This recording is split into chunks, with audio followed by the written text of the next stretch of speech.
Good morning, guys. Welcome to episode 3 of the Drawing from Art History just live stream. I don't know what we call this. If it's a vlog, I heard someone call it, or yeah, welcome.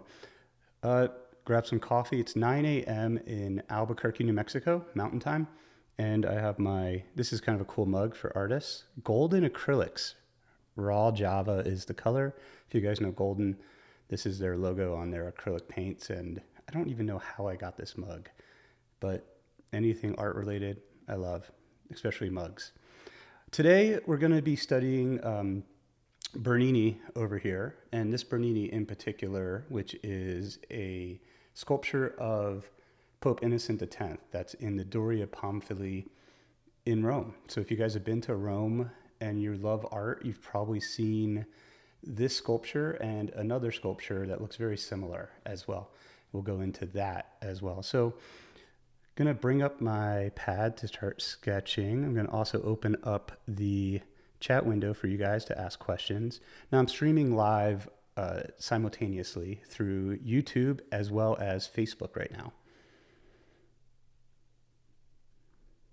Awesome. So I have comments and reactions are up.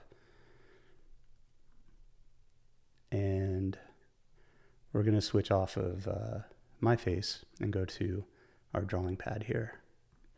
And I'll just throw myself in the corner. Awesome, guys. So what we do every week is I set up the reference, which is of this sculpture of Pope Innocent X, Bernini, and by Bernini, and we're going to sketch it alongside with the iPad. And just want to make sure I have everything here. Yes. Great. Hey, Jeff, how's it going? Good morning.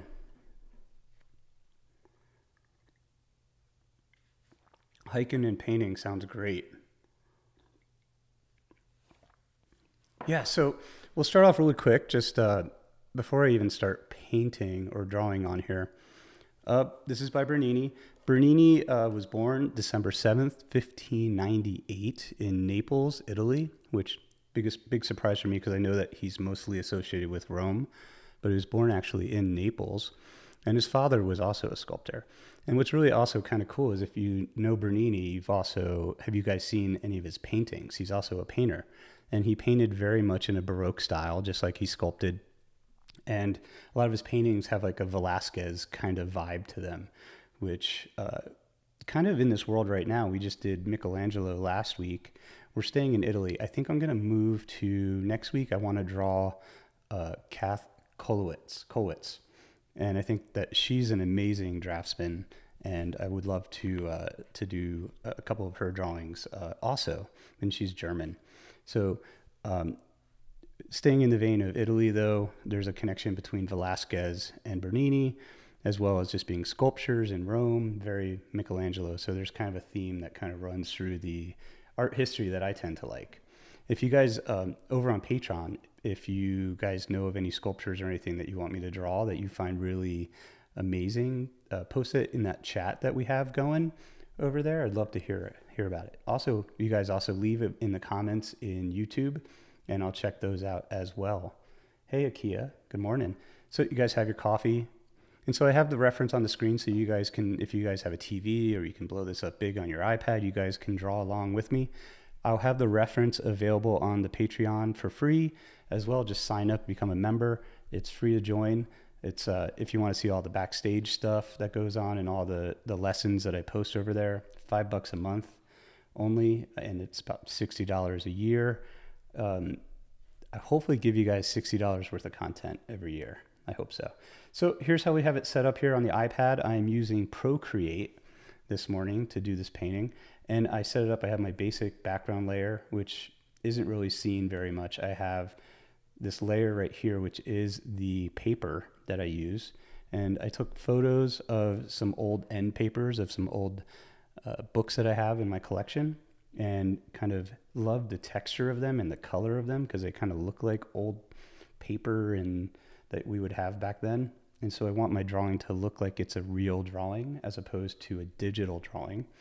And then I have my reference on one layer, right here, which I started adding the reference onto the layer because the first episode we had the reference was actually on my software on my computer, and I couldn't draw over top of that.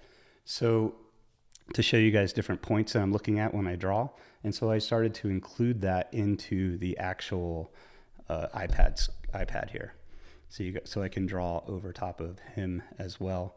And then I have my drawing layer, which would be right here, which already has some squiggles on it, I guess because I touched the screen. We're going to do a fresh layer though here and then delete this one. Awesome. It's funny. My iPad is set for, I was doing some color studies on my iPad for a commission that I'm trying to get. And my iPad's set a little differently because I was using it for color versus just doing black and white. So when we first start, I want to kind of compose him on my page. So we always talk about that CAM method. Now I'm using a Derwent pencil here, and then my eraser is also Derwent, and my color is black. So my opacity here, my pencil is not doing great here. Okay, there we go. 100% opacity, let's go this about 40%. We want to keep a light line and about 100% there. And I'm going to turn my AC off in here because I can hear it. Hopefully you guys don't hear that. It's not too loud.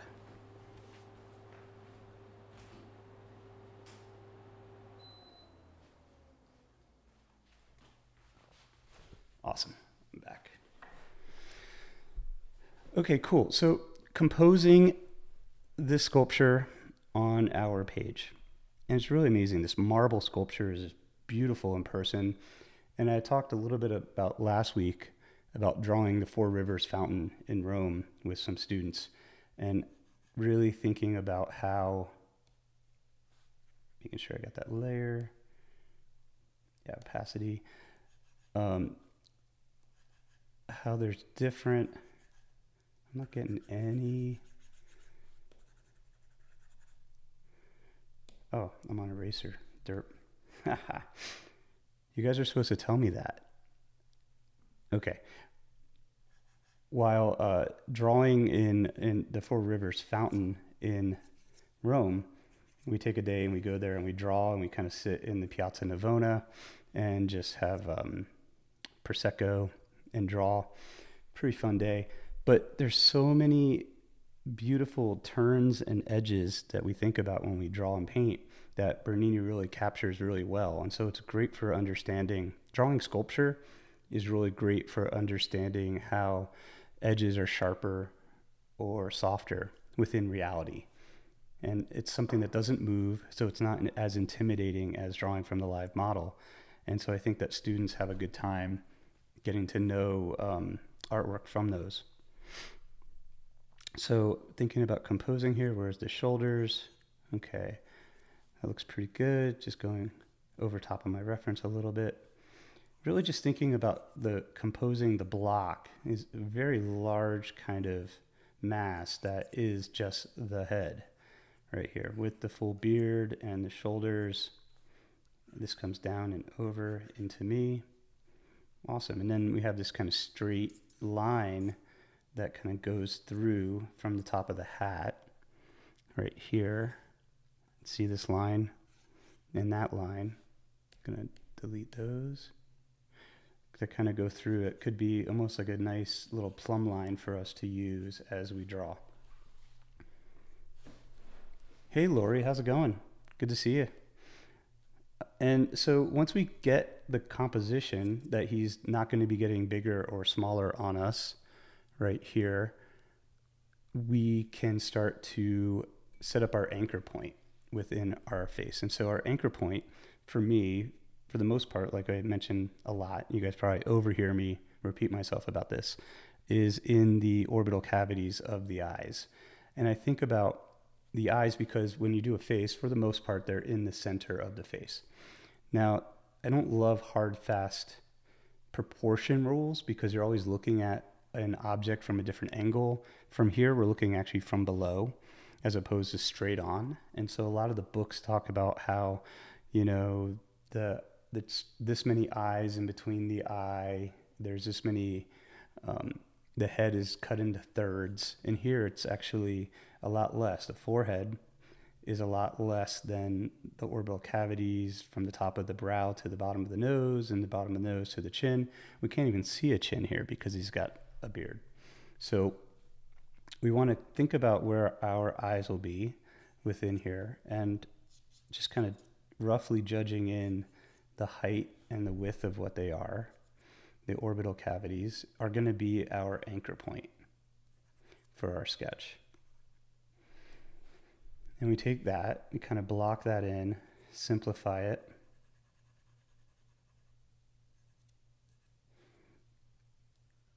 Come over to the other side. And if I squint now, I'm going to literally just block in and blast in the darks on the other side of the nose, because there's not just one kind of orbital cavity that we're seeing. I'm squinting to see the entire shape of the darks. And so in this case, because we don't see the exact orbital cavity, we still have our anchor point as our one orbital cavity here, but then we want to jump across and think about what is going on with this entire shape on the right side of his face. I'm going to turn my opacity down just a little bit so it's not super, super dark. And I'm literally just going to think about how this is all going to be dark on this side. Not worried about edges exactly. Just thinking, squinting a lot at our reference that we have. And segmenting our light from our dark in the very beginning. Now, last week I had to cancel, well, I had to do our episode got a little truncated because I had an appointment at 10:30 or so, I think. And so today I don't have that appointment, so I can go a little longer or whatever. We'll see how long I last without the AC in my studio. Anything that makes the sound, I'm very attentive to. Hey, how's it going? Jeff's back with Lori, saying hi to Lori. Edward, thanks for the live. I had a question. What brushes do you use in Procreate? Yeah, so I handle this in the beginning. I just use the Derwent brush, and I use it for both the eraser and the pencil and the brush. Just because it picks up a little bit of the texture on the paper, and it looks a little bit more realistic, which I like a traditional medium. BA, good morning. You guys all have your coffee, I hope. Oh, okay. AC wasn't that bad. So basically what we want to do in the very beginning, this composition still, is we want to organize our shapes, all right? Now going into the light side, I'm seeing how this, if our brow ridge is here, hopefully you guys can see my cursor. Unfortunately, the cursor is not easy to see. It's the one complaint I get all the time in my YouTube channel, is how the cursors are hard to see. Thinking about where the ear is going to be, just blasting kind of where it's going to be. Not worried about it exactly. Again, just composing, right? So this is Bernini, and he was actually considered during the Italian Baroque as one of the leading sculptors of the time and architects. He did a lot of architecture also in Rome. I guess, the whole idea of the Renaissance man, right? He had to do a little bit of everything. And like I said before, I've seen paintings of his that are pretty solid. So he was kind of a gifted guy at all different mediums. And some of his most famous works, I'm sure you guys have seen him in the Doria, this is in the Doria Pamphili, but in the Borghese Gallery, he has his Apollo and Daphne You guys have seen that. Although they talk about, I remember seeing it and being really wowed by the leaves that she's kind of turning into a tree.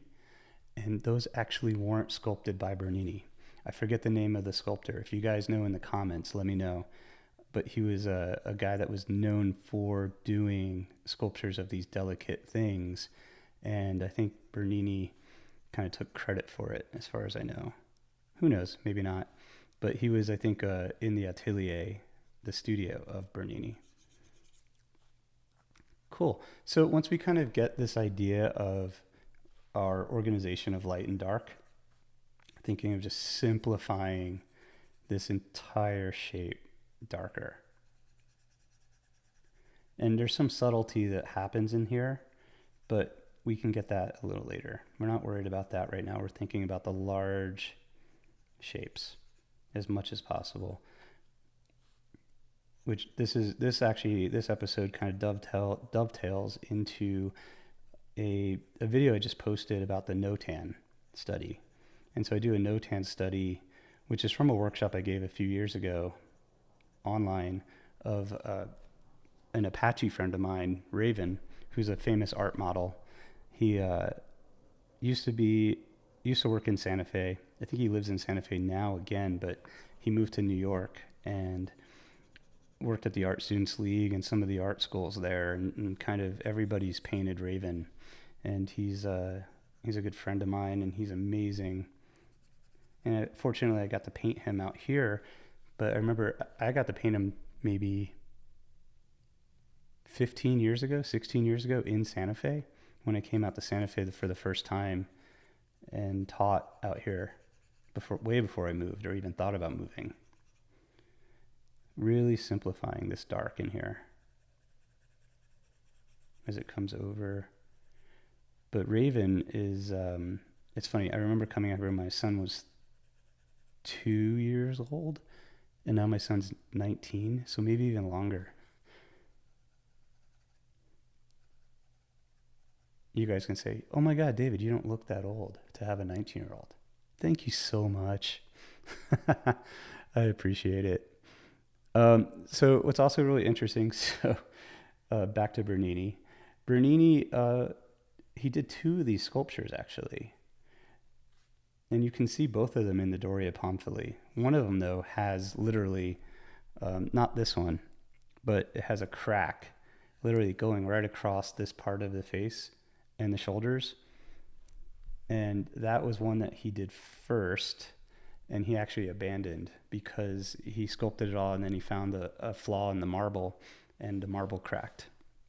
And so then he did it again with this one. I'm going to do something kind of interesting. Have you guys ever heard the term reversal before? So reversal within drawing is that, I'll show you guys on, so this is light on this side of him, and then this side is dark. But then this is dark, and this is light. And so this idea is that we're going to put a dark behind the light side of his face and a light up against the dark side of his face. So you get this idea, it's called reversal, right? So you're really going to punch up the lights because you're putting it up against the dark, and you're going to punch up the darks by putting it up against the light. And so we're going to do that in our sketch here. We're going to do it pretty early on. So I'm going to do, we'll do it on the same layer. No, we'll do it on a different layer. I know, I can't make up my mind. I apologize, guys. So I'm going to come in here. I'm going to go back to my black ink. There we go. And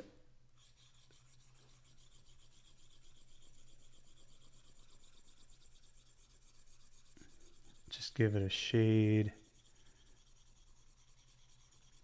And this is great because it kind of adds, we're going to add a little bit of atmosphere to the sketch as well. I guess we can go into here because this is all going to get darker as well.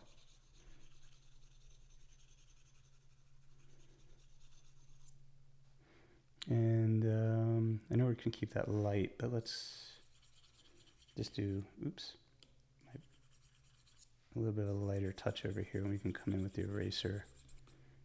I keep overlapping the iPad. Okay, cool. So we're going to take our eraser now and essentially kind of cut up I'm going to go full eraser here and kind of cut out our lights to,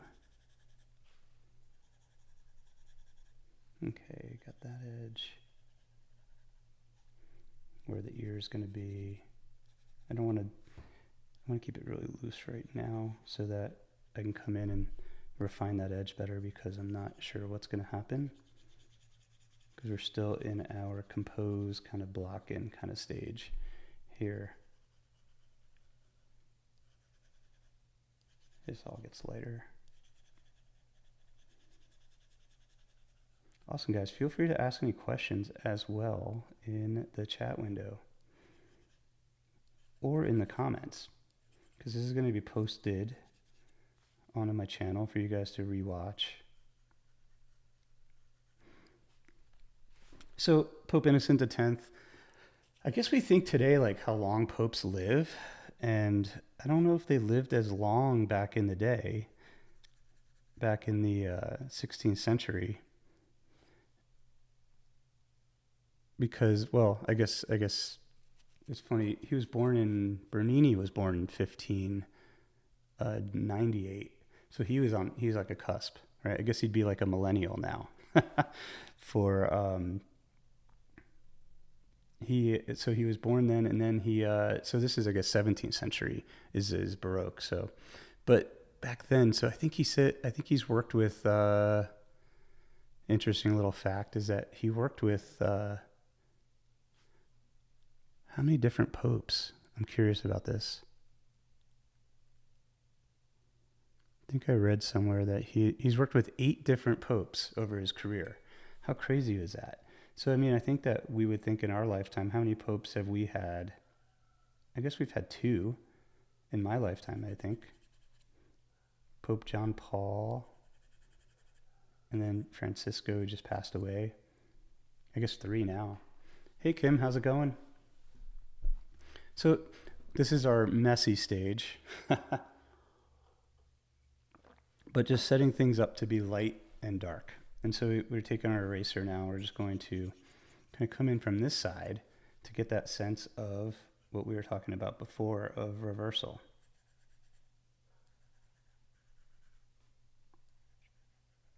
We're not sure what's going on. I'm just keeping it very loose with this side of the face. And come in and just simplifying. And tilt my iPad to simplify.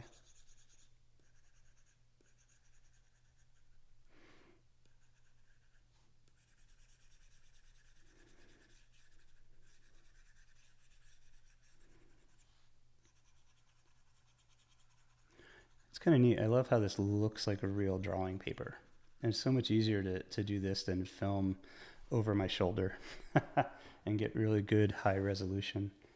Hey, Eddie, how's it going? Thanks for stopping by. So kind of just establishing our lights and our darks, right? Simplifying. We're going to go into the orbital cavity now, thinking about our idea of measuring out. I don't want to go too dark. I'm going to change my opacity here. And I'm not worried about the eye necessarily and where that comes in yet within the sculpture. Really thinking about just the entirety of this orbital cavity. We're kind of thinking again, just like we did with the no-tan sketch. I'm erasing again. You know, it's interesting. So I had this issue where I kept switching on and off to the eraser by accident. Something I was doing with a gesture or something. And I think I might have triggered that again last night while I was working on this. I'm doing a kind of proposing a commission, working with an independent art dealer here in New Mexico, Santa Fe. And I'm giving her some sketches for a Western painting I want to do. And really excited about it. And I was sketching it out. Actually, for the folks that are on Patreon, you're going to see, I'm going to post my sketch for it that I did, very similar to this. And then I'm going to show you guys the color comp that I made in Photoshop with the different references of what I want to kind of do and the color theme that I want to have for the piece. And I've been doing some Western stuff for a show coming up called the Far West Show. It's going to be in Austin. And it's challenging for sure. Anyway, I've been doing some small, like 16 by 16 pieces and just like rider on horseback kind of thing that I don't usually do.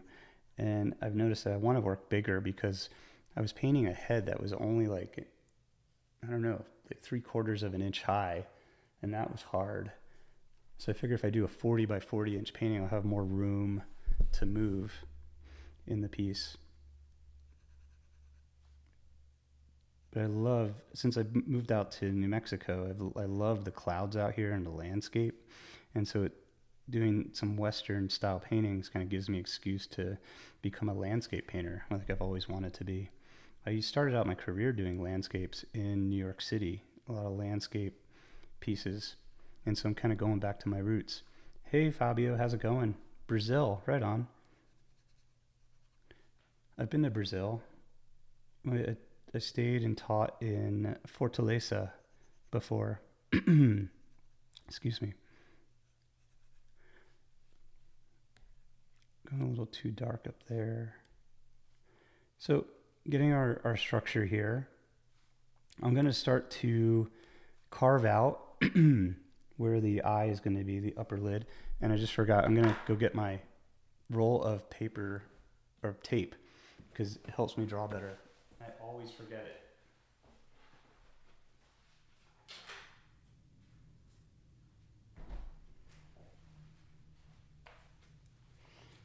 This right here on top of the iPad, if you look, makes it so it doesn't affect oh, it's so cool. I can draw so much better with this. Okay, so I got my eraser. I'm going to come into the orbital cavity now and kind of define where that part of his eye is. There we go. I love this. So this is the second version of Pope Innocent X that Bernini did. And as you guys also know, and probably love like I do, is that this is in the same room it's displayed in the same room as Velázquez's portrait of Pope Innocent X, right? So that's kind of, again, a connection to, we drew Juan de Pareja when he went to Rome to meet Pope Innocent X, and we drew him in episode 1. I can't wait to have like episode 20, episode 30.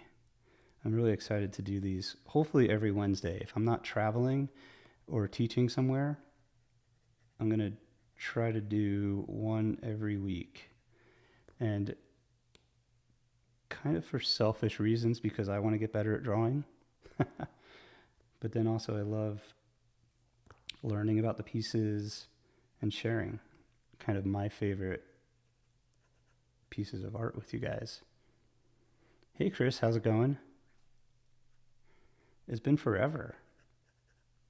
So I'm defining what's going on with this part of the nose and getting some of that bone structure in there.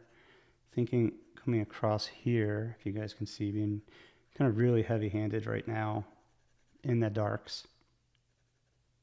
Thinking about how this pulls up and over. Defining some of where the shadow is going to be just a little bit more.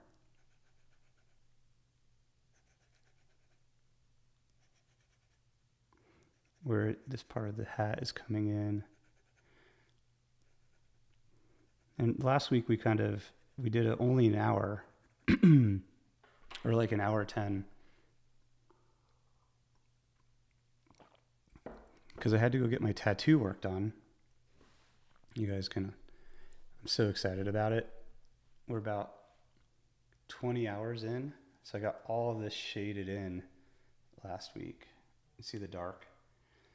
I still have all the back to get shaded in. Oh, I'm not looking forward to it. It wasn't not fun. It was fun. It's like my buddy Rudy, who's really fun. And so we like hang out, just watch stupid movies. Like we watch Spaceballs. Hey Chris, so Chris says, Oh, right on. Hopefully those deadlines are cool. Oh, drawing from history idea.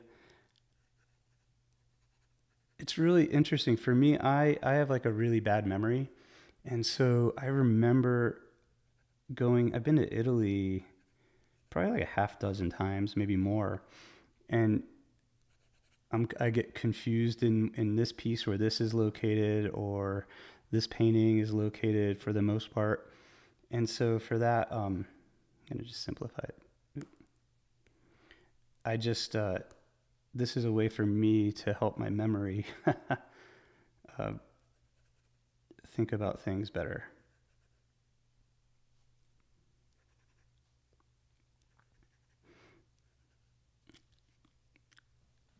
Oh, Kim, awesome tattoo. Thank you.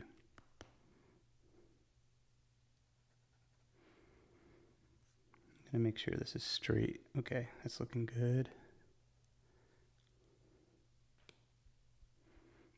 This is actually coming over more. Ah.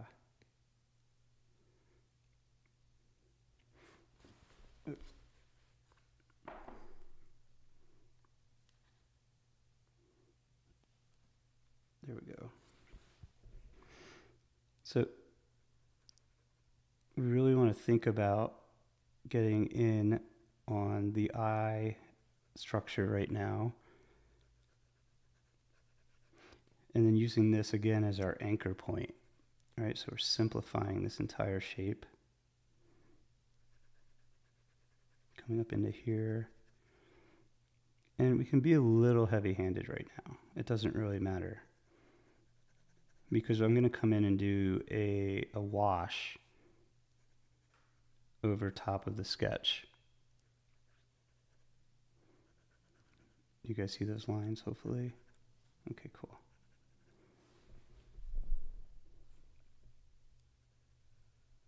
Yeah, so I got a tattoo that matches my wife's tattoo. My wife has koi fish, and just cheesily, we're both Pisces. And so she's got koi fish on her side. And so I was like, I want koi fish, why not? I don't really need an excuse to get a tattoo, really.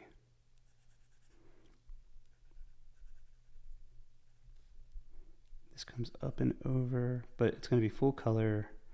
I didn't realize naively it's going to take so long. Let's really get this dark in here. Let's blast that in. Again, that hat.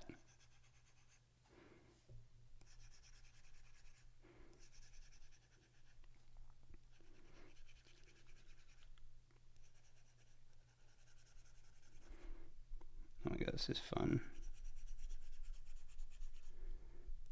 So again, really getting that sense of reversal. And I'll show you guys a trick really quick that I'm going to do. A trick. I always say trick, or just watch this one hack. Unfortunately, YouTube, to get anything seen, has to be slightly like provocative in the title. I apologize for all of my YouTube titles. I still hope that there'll be some information in the YouTube videos that you guys will find useful. Okay, so I'm coming closer in here, get those darks in a little bit better. I gotta keep my pencil on its side so I could get more coverage here. Okay, so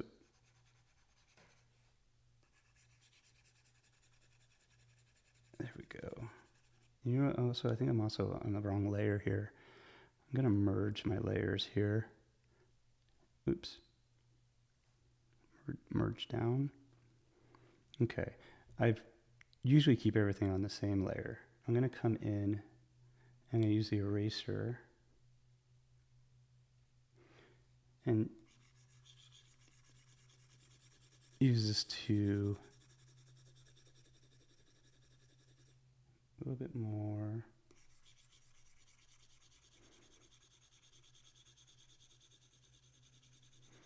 Soften our sketch just a little bit.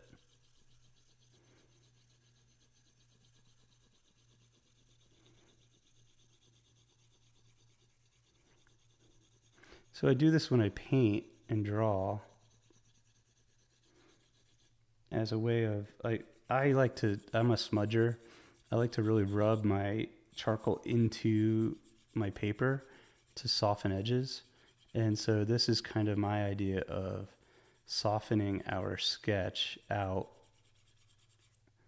into the paper a little bit so that we can use this now and we can go on top of this and start to redefine areas of light and dark. This gives us kind of a little bit more of a mid-tone that we can push and pull our areas.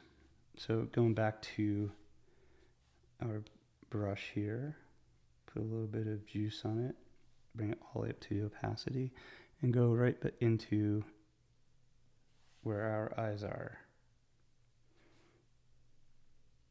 Yeah.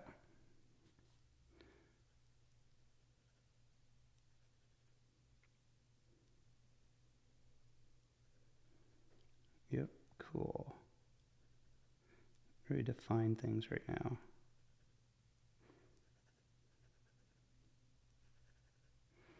Going back in, and so what it kind of, we have all of our lines or previous drawing lines established, but now they're slightly softer. And so now we can come in and redefine those edges of what we have. Simplifying what's going on through here, here. I want to do this before I start to go into the quote details, when I start to zoom in, just to establish again a little bit more accuracy. I'm looking at the screen more because it's a larger representation than what I have on my screen here. So it's much easier to see. We have darks now happening in our darks. Redefining, kind of just shoring up our sketch, right? Where's the nostril on this side? Where's the nostril on this side? Just really knock that in.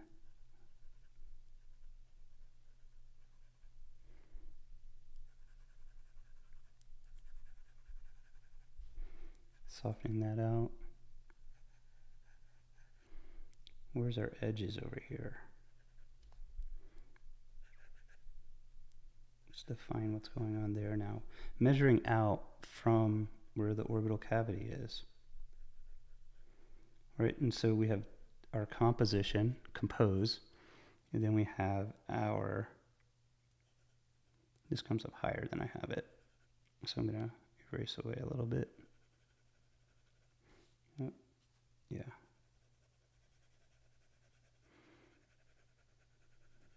That's much better.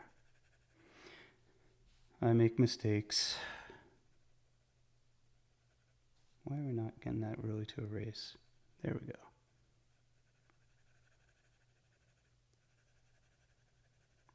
Much better. I'm going to think about what's going on with this curve here, that line. I'm using the eraser to chisel into our movements a little bit.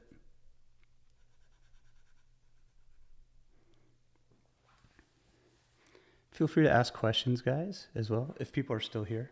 Hey, Brenda, how's it going? I love this passage of light through here. It's very delicate. And then this kind of part of the beard that kind of separates. Let me draw that back in a little bit better. Just kind of.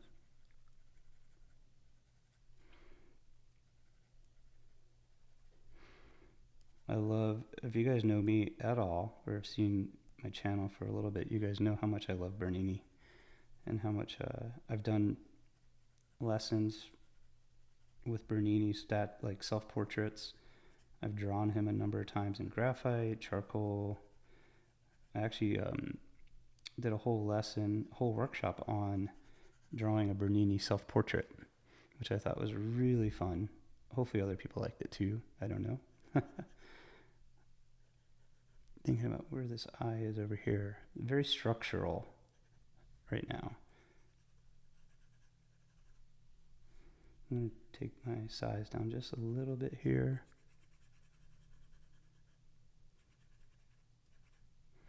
Where's the ear on this side? That looks like it peeks out like that. A little bit more opacity. So my drawing's a little more sure. That's better. Drawing with straight lines for the most part.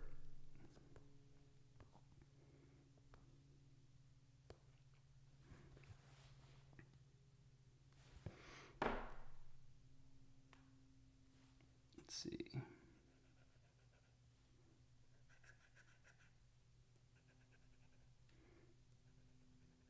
This comes down.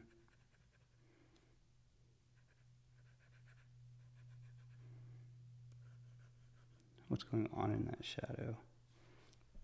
I'm going to simplify it a little bit more.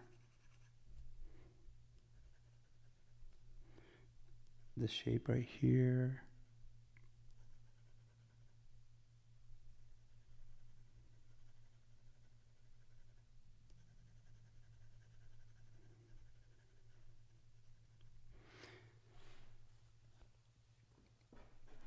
How would you think these old masters would paint if there were way more pigments of paint back in their day?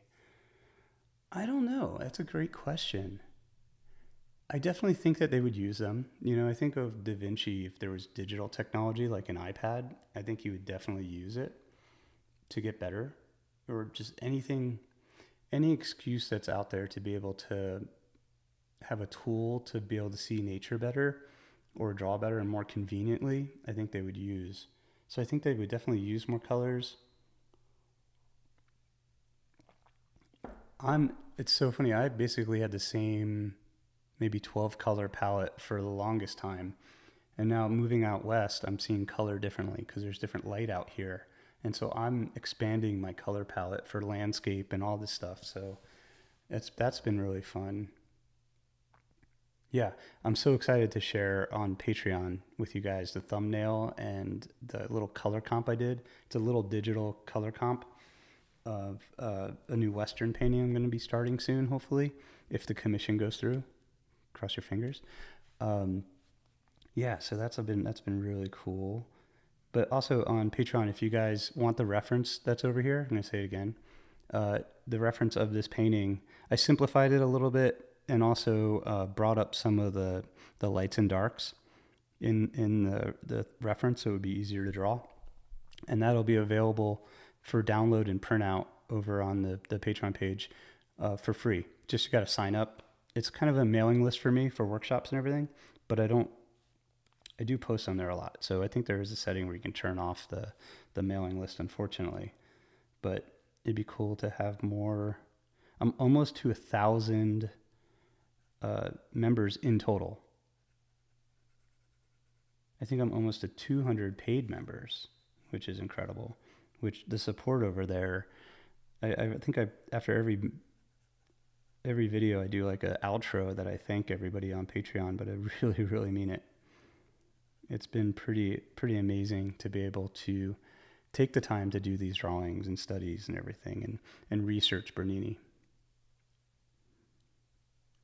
Yeah, working in digital format is way different color-wise. What I do find interesting is, so I used to, when the iPad first came out, I started painting on it pretty early, and I brought it into the studio and painted some of my models live with the iPad. And I also brought the iPad with me to Europe, and I was able to draw in museums with the iPad in full color. And there's something that's a little different when you're drawing a painting in color, like with an iPad or you're painting it, because you're noticing different things about the painting that aren't just about composition and bettering your drawing skills. So if you're thinking about it within just drawing, you might, there's a little bit of osmosis that happens, right? Where we kind of pick up a little bit about, oh, look at that green and that pink and how they're glazed together. By trying to find that color and seeing how that color interacts with other colors on the painting, we really can notice that the you just see more by trying to get the color, the glazes. It's just a little bit different of an experience than just bringing a pencil and paper in. And so I noticed by having the iPad on hand, I was seeing more about color and learning more about how to paint as opposed to how to draw. And I think that they're similar, but they're also different. You know, how color interacts with one another. I am not a good digital painter yet. I'm going to be. I'm practicing. That's why I do mostly drawing on here, is because I think I'm pretty confident in my drawing skills, but painting on the iPad is a whole nother thing. And when I was doing it in the museums, it was very basic. But again, I don't think about, even when I'm doing studies in museums, if my study turns out like doo doo, that's okay. I was there, I learned, I was present, and I was able to do a halfway decent sketch, whatever. It's about the experience for me and taking that into the studio and learning, as opposed to creating anything that's quote unquote beautiful or whatever. It's not about making the art for me, it's about making the experience. And that experience helps me to become a better painter.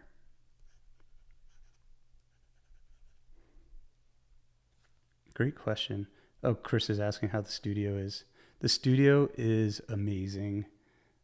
I'm not quite finished yet. I need to put in a mini split so that I have heating and air essentially. We ran out of funding for the studio. So there's that. And then I want to put bookshelves behind me, so I can have all my art books on this side of the wall.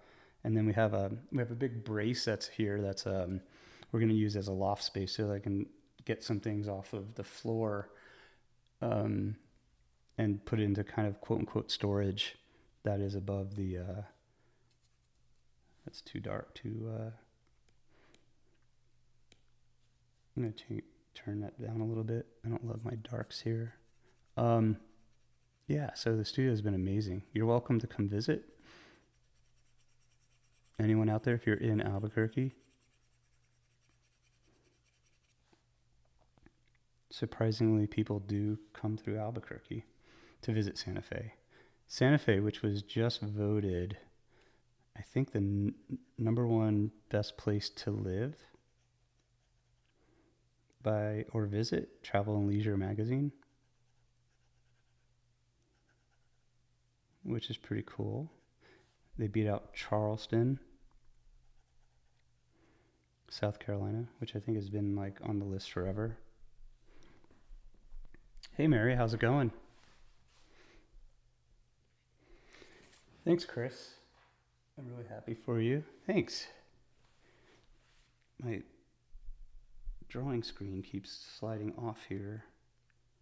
You guys can see how I have a screen that has the, it's a plastic screen, but it keeps slipping. It's a magnetic thing. I don't know why it's annoying me. Anyway, yeah, so once we get kind of let me flip it, our basic down here,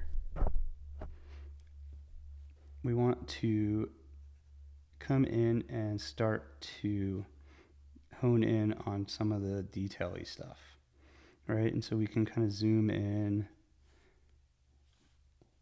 and clean up some of our basic lines in terms of more detail and simplify still.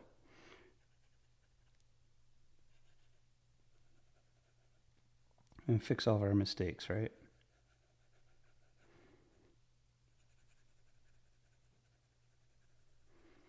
Hey, Mary. Oh, thanks, Mary. Yeah, the new space is awesome. I'm going to do a video, I think, on the build, because some other people have asked me about the build. And we started literally we put a concrete slab down and just built it up from a concrete slab. My builder is amazing, this guy Dan, and it's pretty much I mean, I could have it be a little bigger, but it's perfect for me. I'm so productive in here, which is great. I wasn't as productive before. I just had a smaller space. We had a large space and then we got rid of it, but it wasn't like our space where it had perfect lighting and everything. Now this space has a perfect lighting coming into the nose. Again, so we had an idea of CAM, right? So the CAM method is what we composed, get everything kind of in the place that we want it to be. And then we kind of measured out. And now we are, well, we anchored, sorry. And then we're measuring out and getting everything in the exact spot. And for me, I want to keep it as loose for as long as possible so that it has a certain type of energy to the sketch. But coming in, really want to get that sense of reversal again. What I love about using this kind of texture and this brush within the iPad is look how smudgy it looks. It looks like a real sketch to me, which I think is kind of cool, you know? When I zoom in, unfortunately, I guess you guys can't see the reference, and that's one of the issues I've had. Yeah, no, the space is great because it's just in the backyard.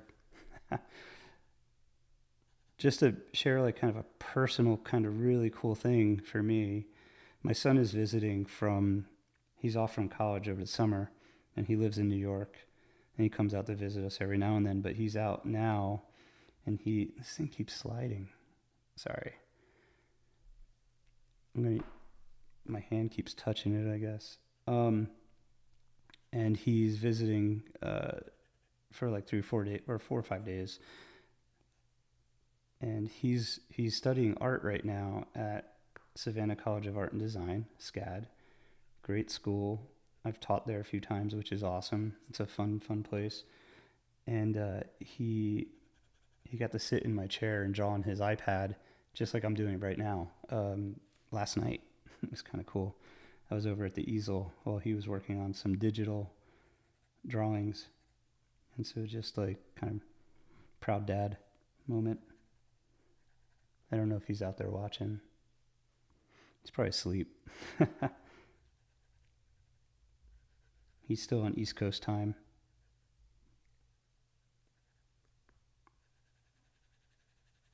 Simplifying what's going on there. Yeah, geez, it keeps sliding off.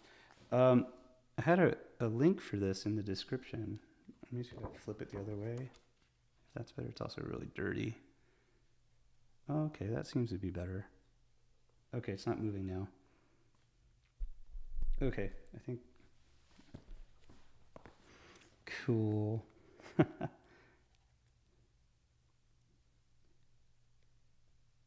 So I'm going to bring up the reference on the screen so I can see it bigger.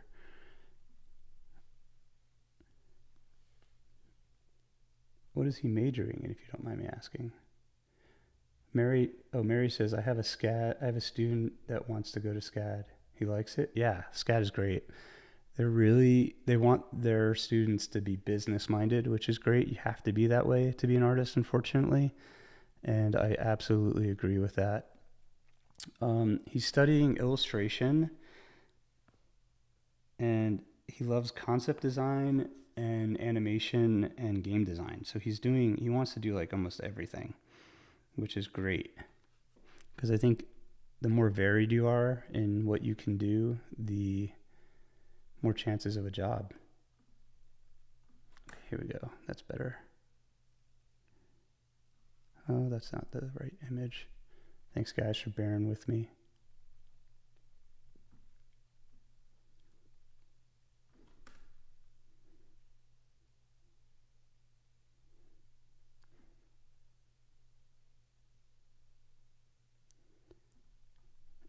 My screen, I have this giant Bernini.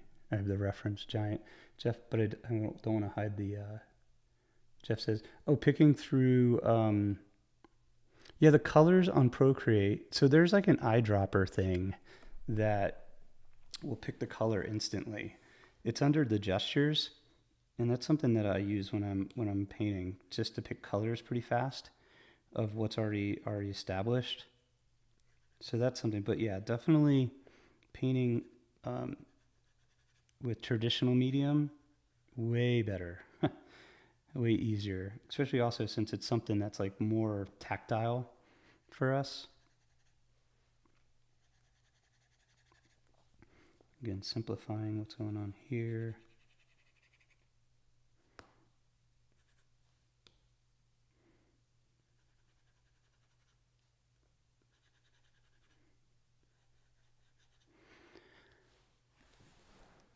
So it's really interesting. So again, so Bernini was like, we've talked about this before. He was born in Naples, but he actually became a lifelong Rome resident.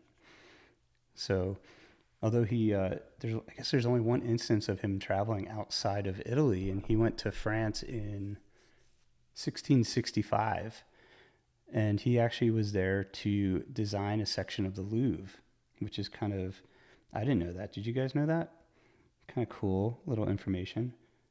So I know like Michelangelo never left Italy during his lifetime, and actually only one of his sculptures. This is Michelangelo. Only one of his sculptures left Italy during his lifetime. Do you guys know what that is? I'll give you a hint. It's in Belgium, and they call it. The name of it is kind of named after the town that it's in. It's the Bruges Madonna. And if you guys have ever been to Bruges, great, great, great town. Beautiful, like medieval vibe to it. You can see it's in a church. It's not that big.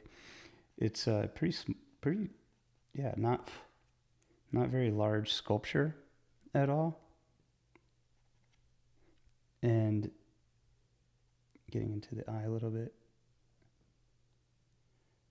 Oh, hey, Kevin. How's it going? Kevin, are you in Portugal? Are you Portuguese or Brazilian? Because I know you speak Portuguese. Unfortunately, I'm trying to figure out how to get all of these lessons and everything translated into different languages. I'm finding that to be a little difficult. I know YouTube does something. I think they do, thinking about the structure here of the nose.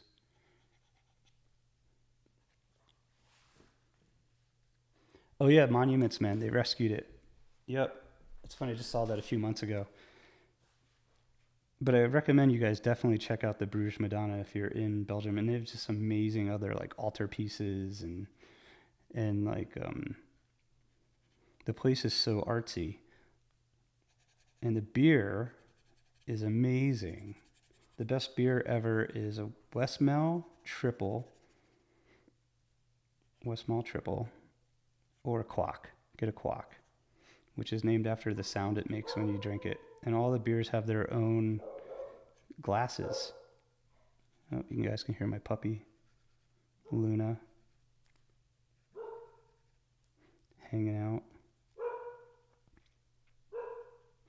I'm gonna think about the halftones now within our sketch here. And I'm gonna do a different layer and just go lightly over the whole thing, but a little bit darker. Right in the middle. A little bit more. There we go.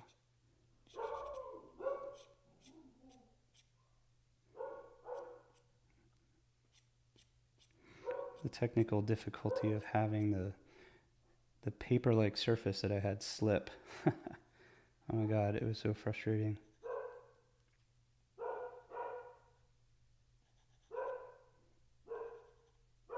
You guys hear, my dog is going crazy. Luna, we have 2 rescue dogs, 2 pit mixes, which we're in New Mexico, which I think every dog here is a pit mix or a Chihuahua mix.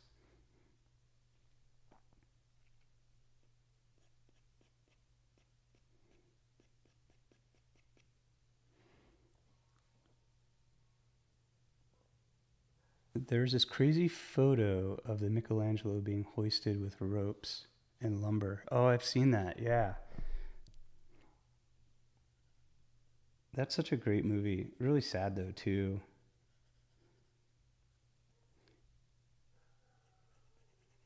Just softening up this edge here just very delicately. I don't know if I love that. Maybe I'll bring it. We'll keep that back. Go back into the eye a little bit here. Soften up this edge.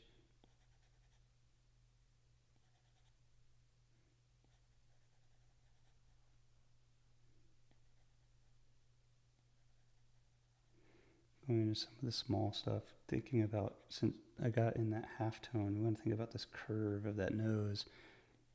It's so delicious. And Bernini again, genius.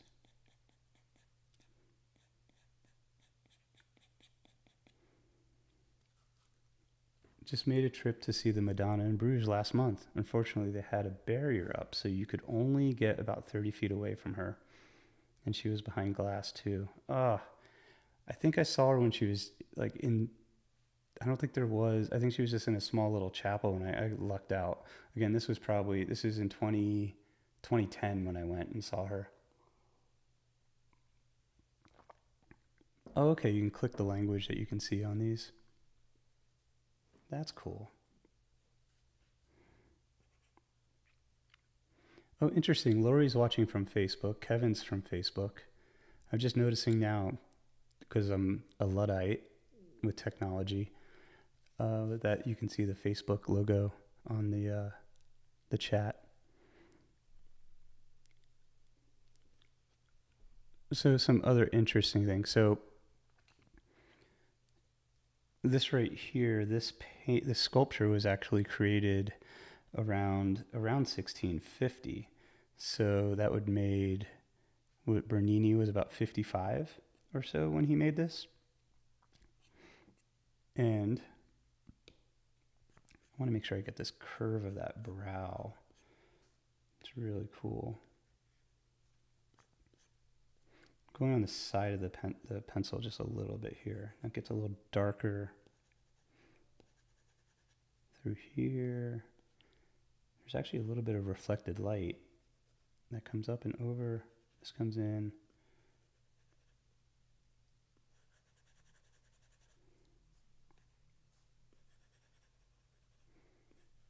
Yeah, I definitely love tactile material a little bit better than. I'm going to make a harder edge on this part of the nose. So my pencil point is very small. And then this curve comes straight down.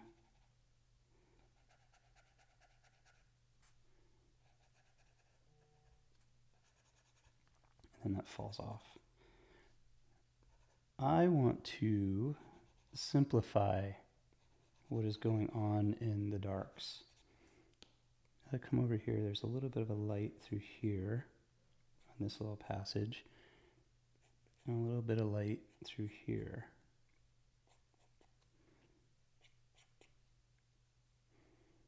That looks interesting. Okay, so for the space right here looks good. There's a little bit of light through here. This comes over. You guys can hear my thought process as I'm tweaking my sketch here.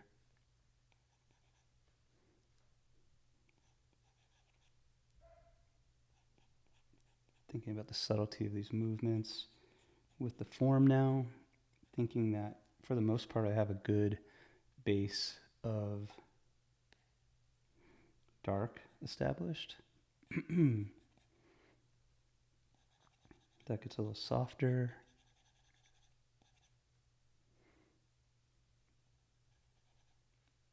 Where the alar cartilage of the nose kind of cuts in.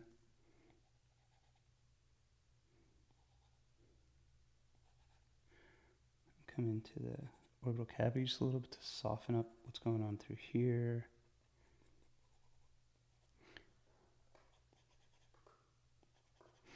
Let me put the reference actually on the screen for you guys better.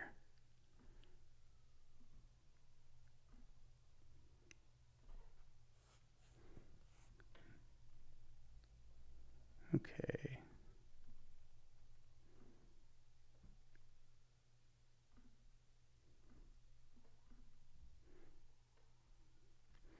So hopefully this will be...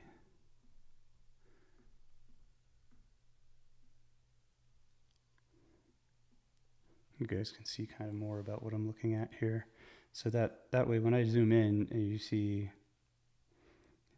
you can't see them on this side. So I'm actually just get rid of him and we'll just draw from this now. Okay, how are we doing? What time is it? Oh, it's about an hour. I was wondering why my back is starting to feel great. I am going to put my AC on real quick. Be right back.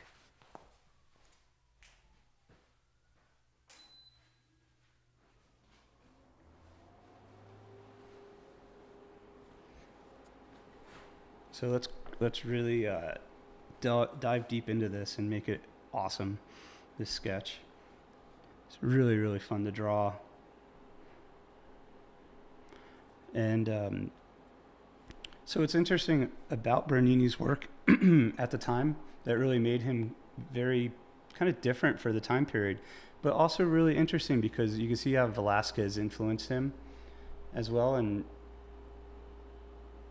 maybe even vice versa, right? So this sculpture really is got some psychological depth to it. It's not just this like blank stare of a person. He's really engaging, and there's this emotional depth to it that you get with, you definitely get it with Pope Innocent X, the painting by Velázquez as well. And that was painted, Diego Velázquez painted that actually in 1650, right?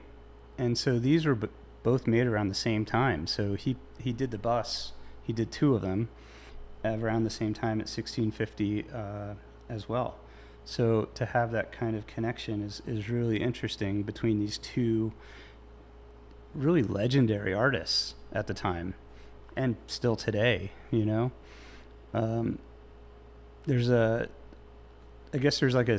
Maybe Pope Innocent X just had this intense look because both of the artists tend to have captured that in their work.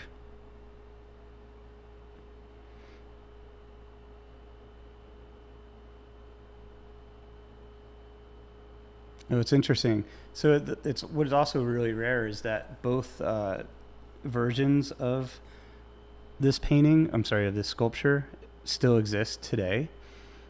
It's rare for something like that to happen, because usually an artist, if it's something that they don't like, they'll destroy it, and instead he kind of kept it.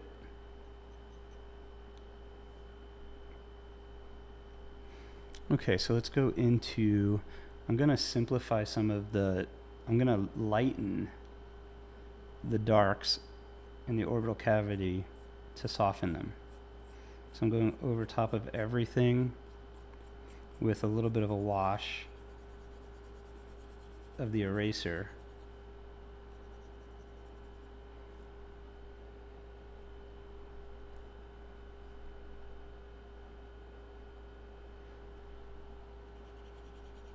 So Fearless says, I don't like the mustache in the shadow side. It looks two-dimensional without any form, like it's coming from the nose. Oh, interesting. Yeah, I guess I could kind of see that. I don't mind it so much. Now, I'm not sure if you mean in my drawing or in the actual piece itself. I like the design of the piece, you know, which is pretty neat. Softening up these edges here in the orbital cavity. Cutting in, I want to be a little bit sharper within that brow ridge. And lighter. Okay, so my tape that I'm using as a kind of a quote-unquote mall stick on the iPad instead of is what was pushing the page around. This comes down and over. Jesus says, hey, are you also a musician? I wouldn't call myself a musician. I'm an amateur guitar player. I love it though. It's like therapy for me, just like art. I just love. I love playing, and I've been very lucky. My wife shares the love of music. We do way too much karaoke, and she every not every anniversary, but she's so cute. She like buys me guitars, and she's got great taste. So I have like an amazing guitar collection thanks to her. I think amazing. I'm gonna come in here, simplify the hat section, and then this width here is a little bit wider on the side of by the ear. I've been neglecting the ear a little bit. And then there's that shadow that pulls down. And I'm drawing with straight lines at this point. Very similar to how I drew the no-tan that is in a video that I just posted actually on the YouTube channel on Monday. Monday? Yeah, today's Wednesday. Wow. We're going to talk about what the no-tan is and what how it's useful and how it trains our eyes to see straight angular lines when we draw, to be able to be more precise within our drawings and see proportions better.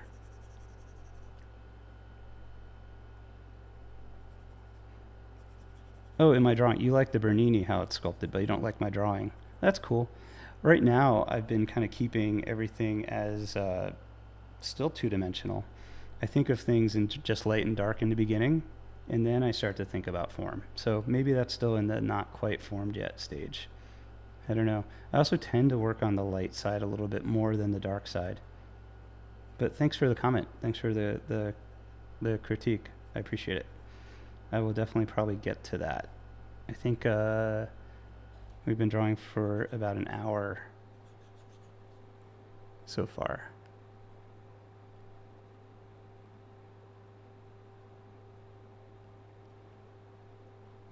So I'm trying to think. So Bernini, we'll talk a little bit more about the history of Bernini.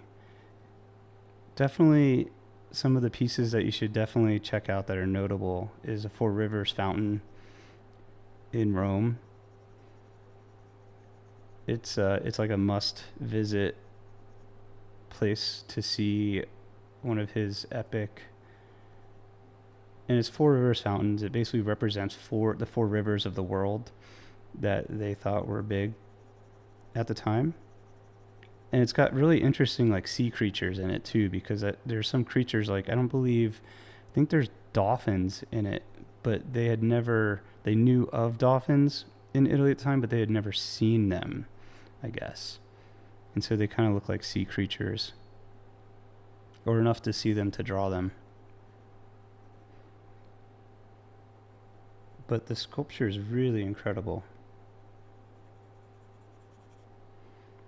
It's working on that eye. I'm going to simplify what's going on in the top part of where the nose is meeting this light. It's a little bit of a half tone. I'm going to use the eraser here to come in and just lighten that up a little bit. And then it gets really light through here. And it picks up that there's a little bit of a passage of light through here. It's so cool to see the rhythms of the lights within a sculpture as well, to teach us about how to develop form with our works. Getting some of the half tone in on the mustache as it kind of spears out. And then in the cheek, the light, that passage that goes underneath the orbital cavity here, cuts in a little bit. Definitely recommend you guys print this out. The printout is available on the Patreon page for free. just sign up and become a member. You can sign up, become a member, download it, and then cancel your membership. That happens. It's all good. But it's available over there to become a member, and print it out and sketch from it. Simplifying what's going on with that shoulder. Oh, I don't know if that's even in the... I'm going to slide it... Oh, I got to slide this over a little bit. Sorry, guys. So yeah, coming back into... There's this really beautiful triangle underneath the nose here. This comes up and over. Oh, that's really cool.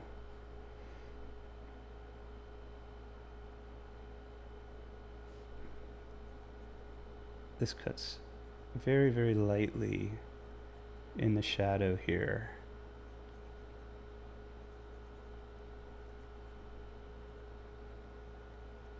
This comes down.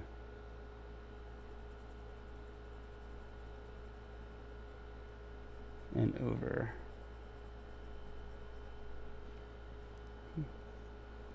Starting to get a little bit more of the form here. This gets a little bit lighter, and I'm moving back and forth between the eraser and the pen. Using the eraser to soften up some of these edges and pulling out the lights.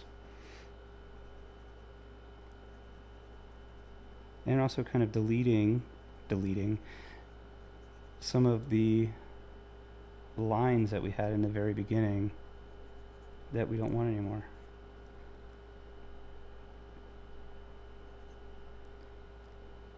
That were our searching lines.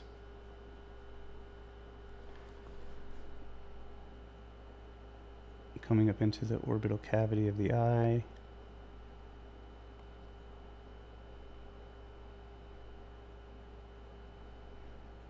The underplane of the canthus of the eye. A little bit of the sclera. Sculptures are really interesting when they handle eyes because they're actually like cut in areas to hit the light a certain way. Really cool stuff. I don't know that much about it. I want to take more sculpting classes. When I was a student at the Art Students League, I took sculpting with Barney Hodes. Just 6 months of terracotta sculpting, which is actually modeling. They say sculpting is only when you are taking something away from something, like marble sculpting, like this is a marble sculpture.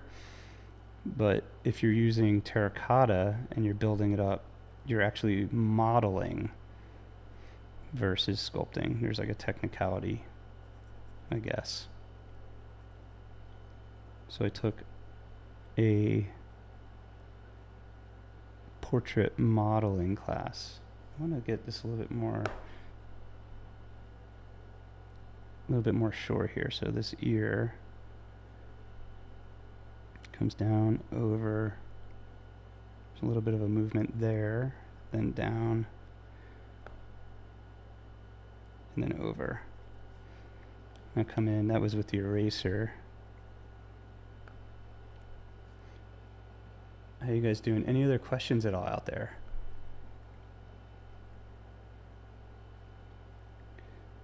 This cuts in and over.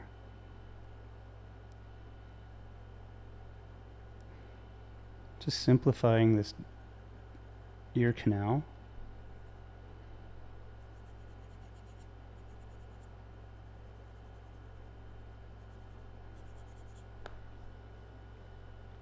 Simplifying. So let's go into the shadow side a little bit more.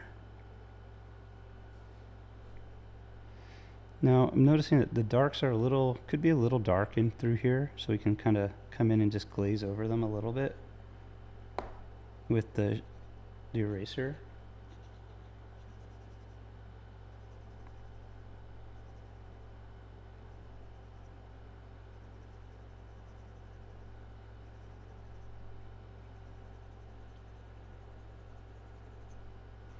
especially how they kind of meet with the light. We want to start out by simplifying our darks as much as possible.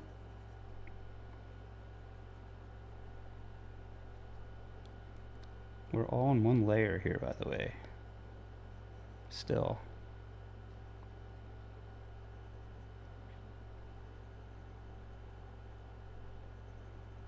I'm going to simplify this whole underplane of the nose still. Encapsulate some of that shadow. This comes in. This shape is a little different through here.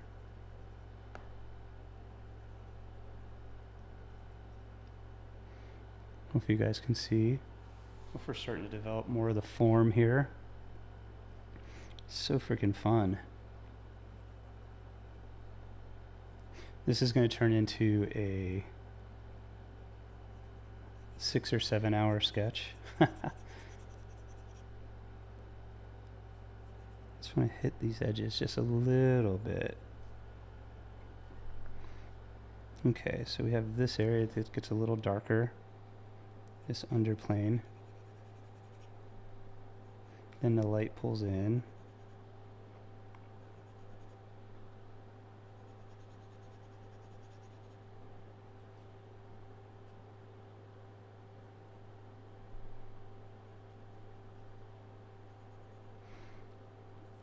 We can make this all a little darker through here. Hope you guys can see that in the, let me slide this over a little bit. Under the mouth here, and that beard on the light side.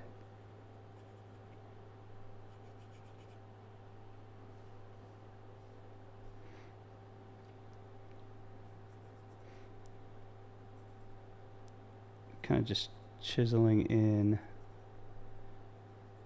where the beard is going to be. Probably won't go into much detail on the beard. Just simplify. That cuts in, there's a little bit of a movement there.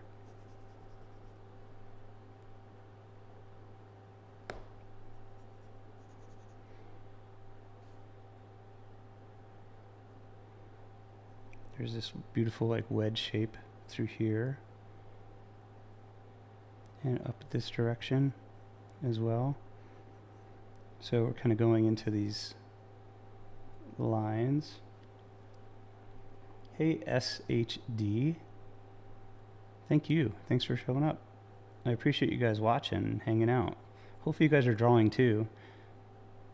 If you guys are drawing and you're on the Patreon, make sure you post in the works on your easel what you guys draw. I'd love to see it and we could talk about it.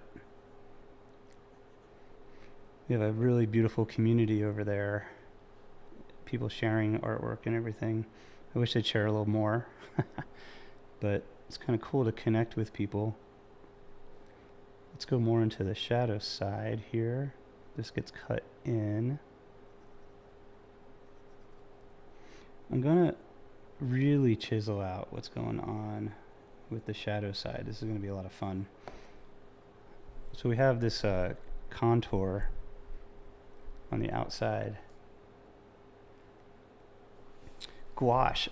It's interesting. I recently I would take a class in gouache if I were you, in-person class, because I want to do the same. I want to learn how to use gouache more, and I haven't. And my son is using gouache in college for projects, and it looks cool. And I want to actually take a workshop with him at the Scottsdale Artist School. So that would be my suggestion. I don't know that much about it to be able to offer any advice. Unfortunately, I apologize, but I definitely would recommend a workshop, because I actually looked some up and they're pretty affordable, and Arizona, Scottsdale isn't that expensive of a place to stay and take a workshop. And my wife and I teach there every year at the Scottsdale Artist School, and they have great facilities.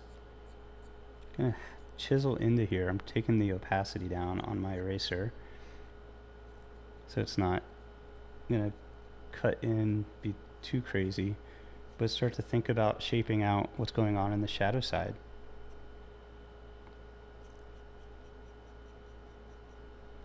As you get to this part of the nose,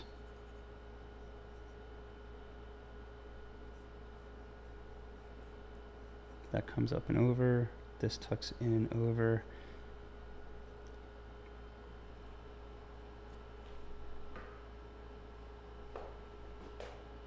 I just found the biggest mosquito in the world in my studio.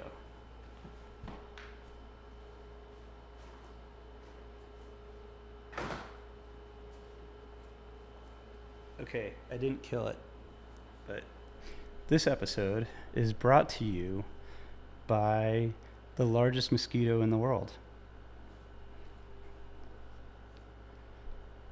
So real quick also, we don't have a sponsor for the channel. So the folks over on Patreon, people who sign up, even as free members, really help. And also like and subscribe and share.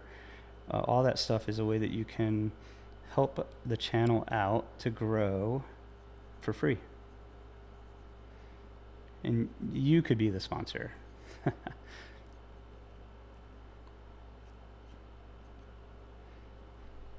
This is kind of neat through here. So this kind of branches off.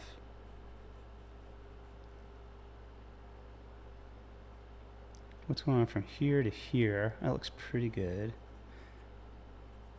Again, I have a detail zoom in on the screen, which is why I keep looking up at the screen. So make sure if you like this content, definitely tune in every Wednesday. I think there's a bell notification that you guys can click. This gets pushed over a little bit more on the drawing, where you can be aware of when I'm drawing. I'm going live, which is every Wednesday morning, hopefully. I'll post if I'm not going to be on here on Wednesday mornings, if we're traveling or something. I know next week we have a private student, so I think each lesson's only going to be about an hour. She's working with us in our studio.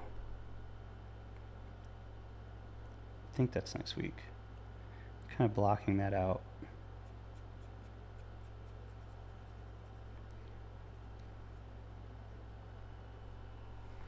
Getting closer there.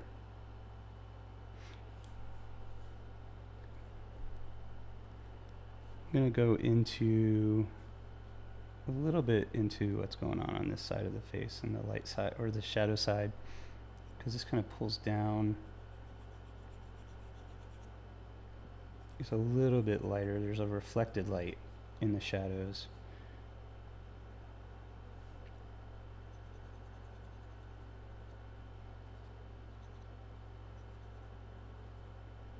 With a little bit of areas.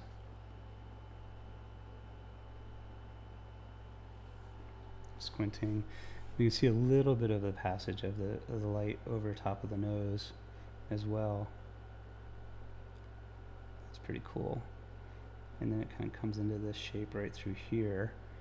This funnel straight. This is a lot lighter than what it's going to be.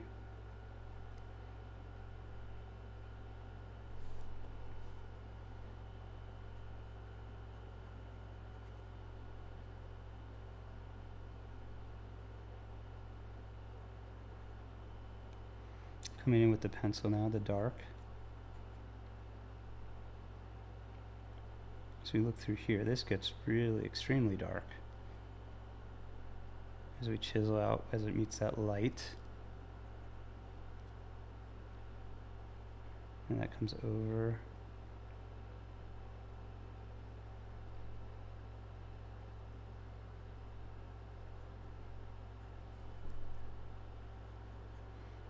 And this is also really extremely dark, this shape.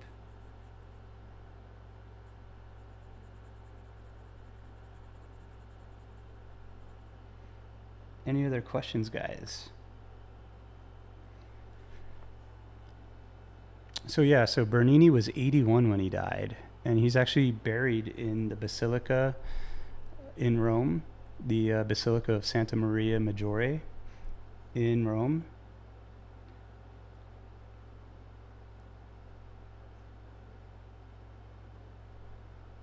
It's interesting. I've never visited his chapel where he was buried. That'd be kind of interesting. We all visited, I'm sure, like Raphael, because we all know Raphael was buried in, you guys know this, the Pantheon. And what a cool place to be buried.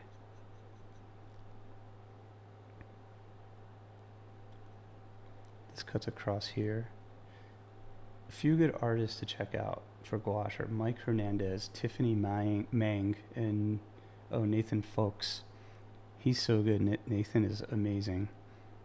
I think he started out kind of is a concept designer. His portraits are fun. He just simplifies everything so well. I'm a big fan of his stuff.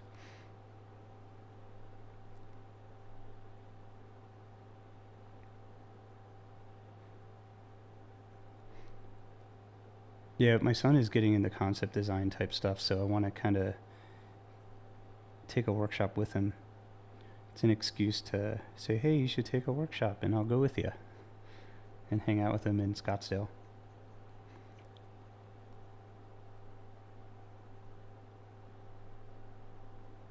Making sure I'm on the same layer here. It's not letting me erase some of this stuff. That's okay though.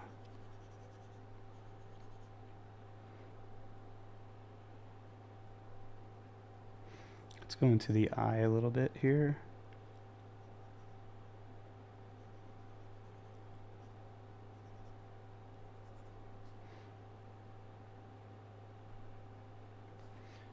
Those giant mosquitoes don't bite, they eat fruits. Well, that's good.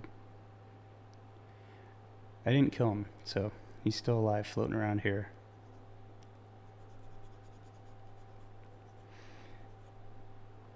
I am basically built this structure in our backyard, and so I'm in their world here. How many continuous hours can you draw? Oh, I gotta stretch. I don't know. I've been taking a little bit of breaks for coffee because it's the morning time. It's 10:30 now here actually, and also kind of sharing some of the cool like facts I know about this sculpture. But definitely the best place to see this is the Doria Pamphili in Rome, because it's in the same room as the Pope Innocent X painting by Velasquez, and so there's like a kinship to them. Maybe we should draw the Pope Innocent X next, the painting. That'd be a lot of fun. So coming in, thinking about this, I see that this whole side we want us to darken a little bit. That whole side of his face. So it's always a push and pull between light and dark.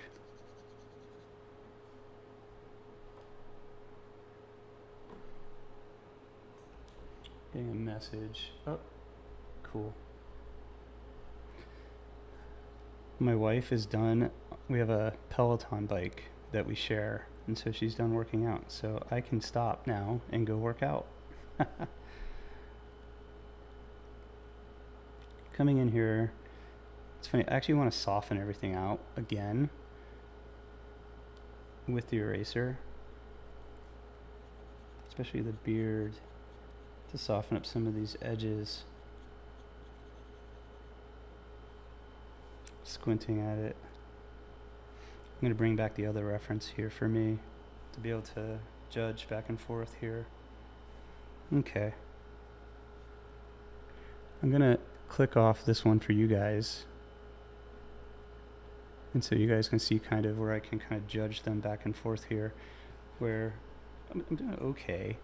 I think definitely I totally neglected the hat.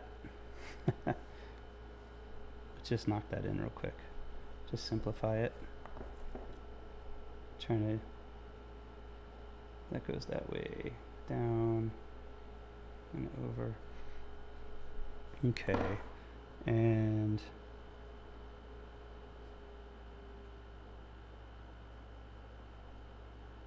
we're just simplifying the beard. I'm gonna we can make this area a little bit broader. The nasolabial fold shadow.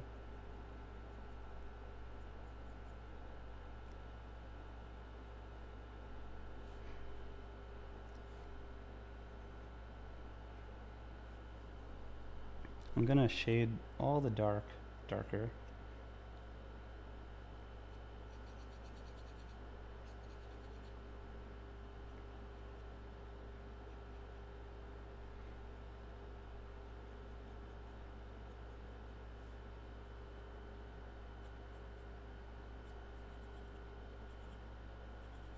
I'm not worried about the eye at all in the shadow.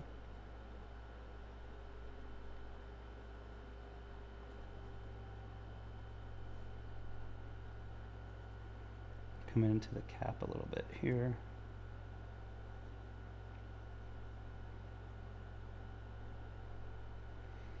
Man, this is so cool, the subtleties in the sculpture.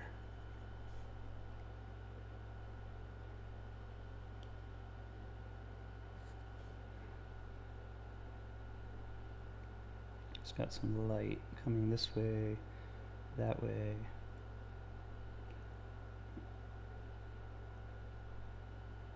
The subtlety on the cap. It's a little bit darker through there.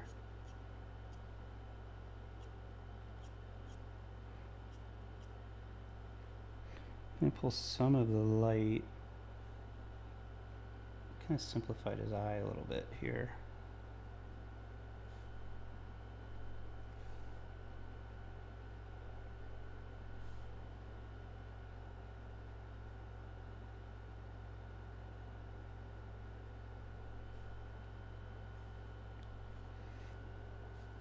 Just making sure we have no more questions.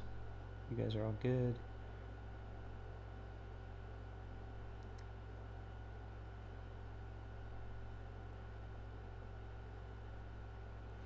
Just starting to get into the fun stuff.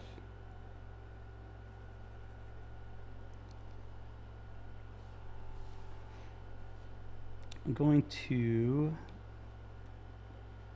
get in some of that halftones that I'm looking at here.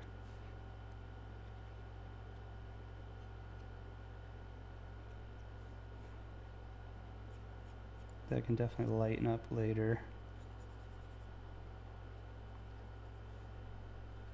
What's great about these sketches, I draw them when we're hanging out, sometimes just watching TV.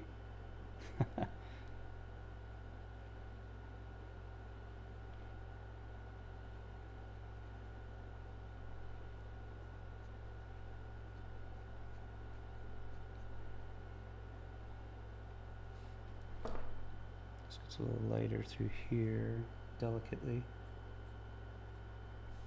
And also darker, so I'm going to hit that to soften it out.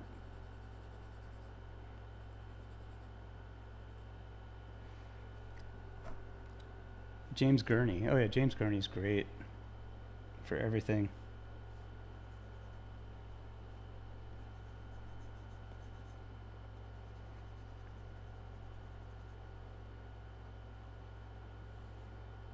I think he's got a channel. He's got a pretty popular channel here on YouTube, if I remember correctly. I see all this stuff on Facebook and Instagram. Getting more juice here within the sketch, just be a little bit more expressive. Seeing some areas in the shoulder here.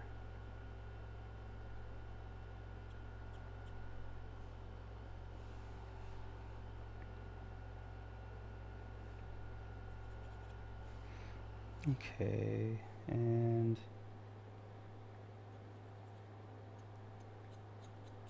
some of the halftones in the light side of his face here. Getting some of maybe the darks on this side. Just kind of glazing colors in, or values in.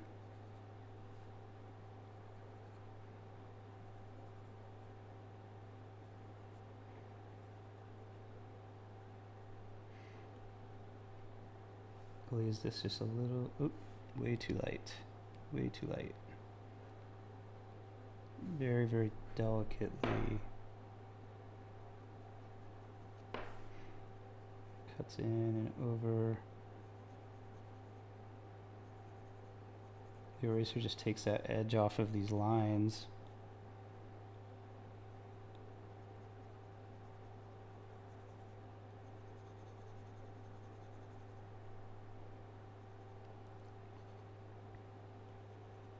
So we can think about how we get rid of our lines and we turn them into value.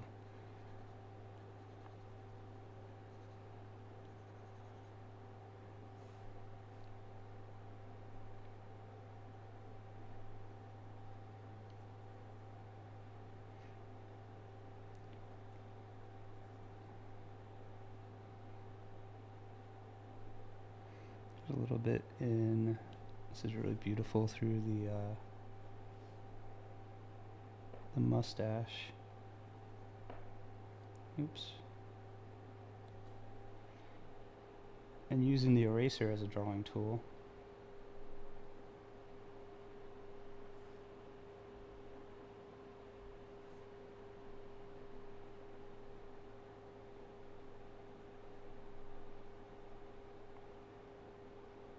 Cutting into the brow ridge, get more of that interest that's actually there. And some of the light that's happening on the orbital cavity that we use as our anchor point for proportions.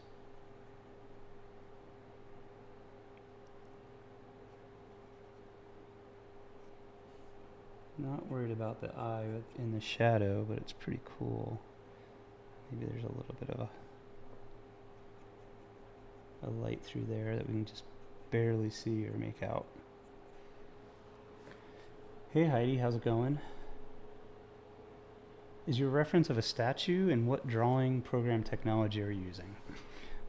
Yeah, I'm using Procreate to draw with my Apple Pencil, and this is a sculpture by Bernini.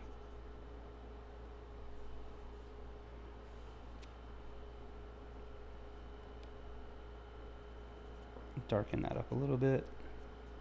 And so the sculpture is found in the Doria Pamphili Museum, which is actually a home for the Pamphili family in Rome. I think I mentioned in a previous episode that you can actually see the cars of the people, they live there. They live in the villa. And you can see their, not in the part with the paintings though.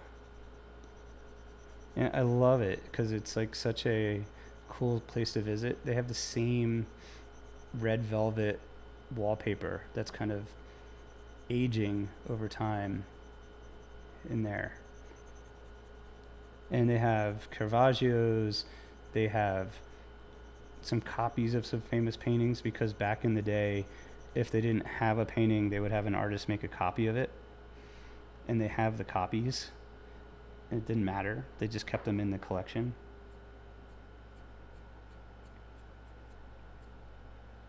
But the Caravaggios are real. And the Velázquez is real. What's interesting about the major families, I think, of Rome is that eventually all of them had a pope. Like the Borgheses, and they have the Via Borghese, which is where you can see other Berninis, and the Barbieris, the Pamfilis. It's really, really interesting. You know what I need to draw, which is really interesting, is there's a Raphael painting that is in the Doria, or in the Via Borghese, and the Pope saw the painting, I guess, in a small church in Italy, and it's a deposition by Raphael, and he actually had it stolen and put into his collection. Can you imagine a Pope doing that today? Just seeing a piece of artwork, I think that they would probably have dominion over any church anyway. Wouldn't have to steal it, but he wanted it for his own collection, and so he just took it.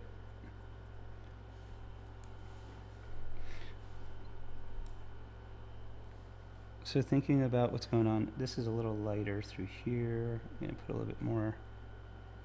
These movements of the beard are really interesting. I could probably spend a month really getting them all perfect. But getting the proportions in, looking okay. I'm squinting a lot at my painting and the reference here.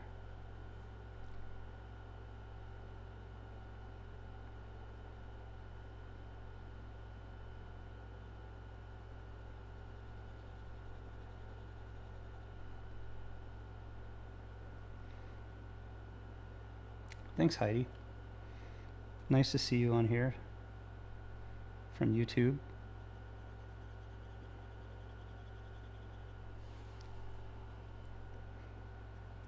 Simplifying what's going on in the brow ridge a little bit. I feel like some of those edges are a little too sharp, too dark. Just softening up with that eraser again. Different pressures on the pencil.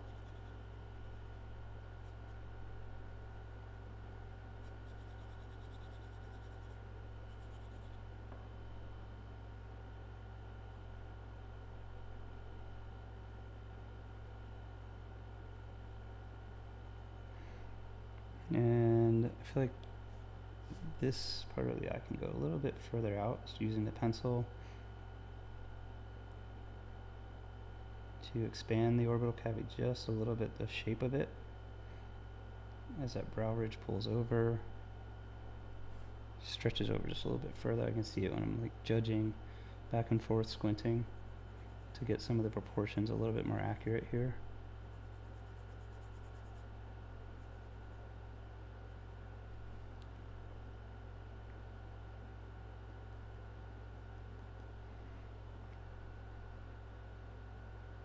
A little bit of light passing through here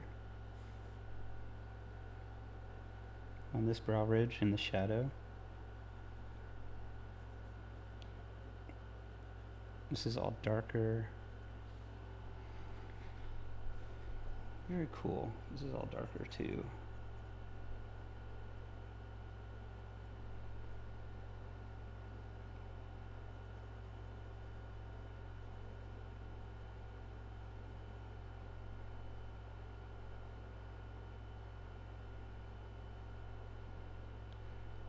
Great. So I think I'm gonna end it there. Slowly getting there. I'm looking at the screen now to see how it kind of is shaping. Squinting a lot. It's funny, I wanna fix this area.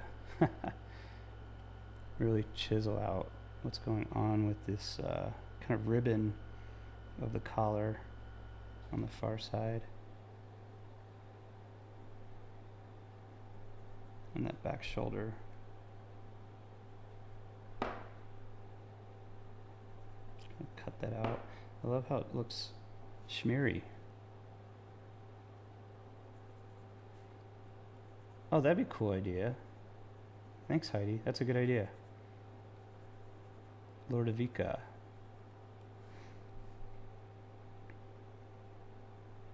Shaping up the hat a little bit more.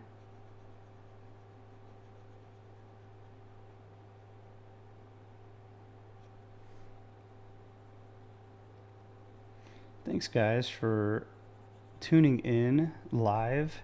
I appreciate all the live questions and help. And you guys really help to shape what it is I'm going to draw next or how I can do this better. And I appreciate that. I want to give a thanks to everybody again who's helped support the channel over on Patreon.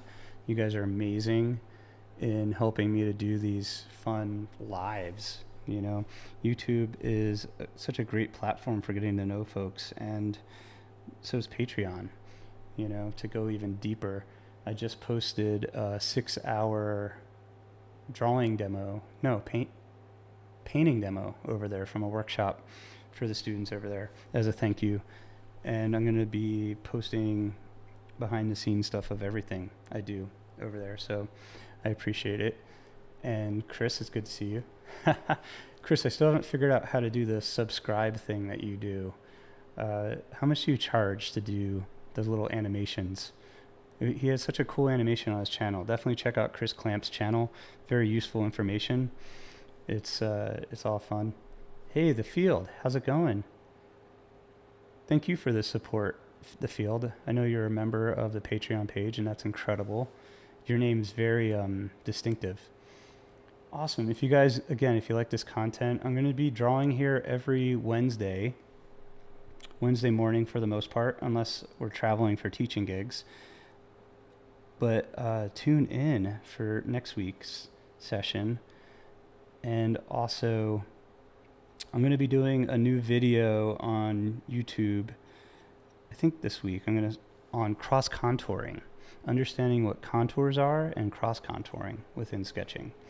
And that's going to be the next. And that's going to be a lesson that's based after the video I just posted on Monday of the no-tan. It's so how do we take the no-tan, which is very angular lines and straight lines that are very simplified, how do we bring form to that by cross contouring?